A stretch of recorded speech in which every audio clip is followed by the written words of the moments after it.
guys, and welcome back to Belle's Books. Thank you so much for clicking on this video, and please don't forget to like and subscribe before we get started.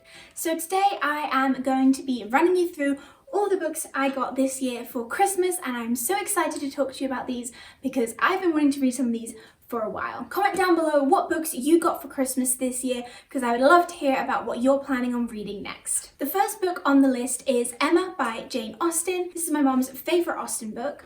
So this tells the story of Emma Woodhouse, who is clever, rich and beautiful, and who sees no need for marriage but is very interested in the love lives of other people.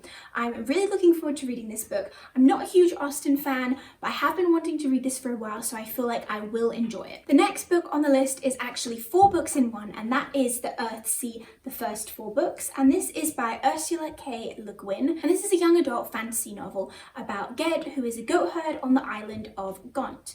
He comes by some strange magical powers and then is sent to wizarding school. As the story goes on, he battles various dark forces and the overall plot emerges. So I'm really excited to read this book. The universe that it's set in is supposed to be really engaging and really exciting. I know that there are a lot of spin-off books, sequels and prequels, so I feel like this is a really good book to get into if you want to read lots of books from the same universe or really dive into one specific world in 2021. The next book I got for Christmas was The Queens Gambit by Walter Tevis, and this is of course the book on which the Netflix TV show was based and the reason I asked for it for Christmas. So this book tells the story of Beth Harmon, whose mother dies and is sent to an orphanage. She plays chess to cope with her surroundings and eventually becomes a world-renowned chess champion. I genuinely did not think I would ever want to watch a TV show about chess and read a book about chess until I came across The Queen's Gambit, but it was so engaging and so exciting, and I really hope that the book is just as exciting,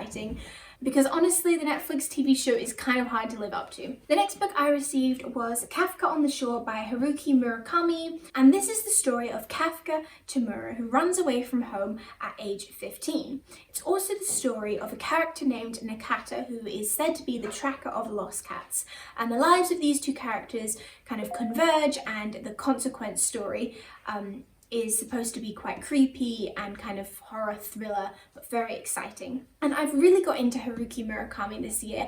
I read IQ 84, I read Men Without Women. I'm currently in the middle of reading Killing Commendator, so I know that I'm really gonna like this book because I love his writing style. And I know some people might think the things he writes about are quite strange, weird, or unexpected, and his writing style is quite descriptive, quite roundabout. But I like both of those attributes. I find his stories quite exciting, I find them engaging, I find them new. As someone who reads a lot, it's really fun to read a book that is nothing like anything you've ever read before. The next book I got for Christmas was Paul David Tripp's New Morning Mercies, and this is a daily gospel devotional, and I'm really looking forward to starting this. It has a devotional for every single day of the year and a specific date on which you should read each one. I really hope I manage to stay motivated and read every single day or nearly every single day, but I have been quite excited about this book for a while, so I'm hoping that will keep me motivated and keep me excited about reading it. The last books I got for Christmas are Hilary Mantel's Wolf Hall Trilogy.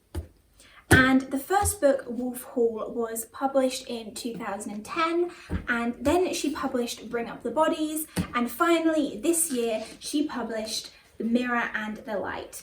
I am sure that you will have seen this in bookshops, online, advertised absolutely everywhere. It has been long anticipated. First 2 books of the trilogy each won a Man Booker Prize, and this is the kind of go-to book that historical fiction lovers kind of highlight as one of the best books there is to read. It tells the story of Thomas Cromwell from his childhood all the way through his life in court, in the court of the Tudors. And I'm personally not particularly interested in this historical time period, but I heard about these books and about how well they were written, and I was just so intrigued that I knew that I wanted to read them. I'm already about 50 pages into the first book and I'm enjoying it so far. I'm finding it really interesting. The book begins with a cast of characters, which is always alarming. It also begins with 2 family trees, and I assume this is because there will be some complex court dynamics later on, and it might be helpful to refer back to that. So yeah, I'm really excited to read all of these books this year. I've already started this one, so I'm going to see how that goes, and I probably will make my way through the entire trilogy, and then I will start tackling these books. I really hope you enjoyed this video and you found some reading inspiration and a book that you might want to pick up and start reading in January of 2021. I know that I am very ready to start reading some new books, and I'm also very ready for the new year. Thank you so much for watching till the end of my video. Please don't forget to like and subscribe for more content. You can also follow me on Instagram at Belle's Books. Hopefully I will begin posting on there more in the new year. Again, thank you for watching. Bye!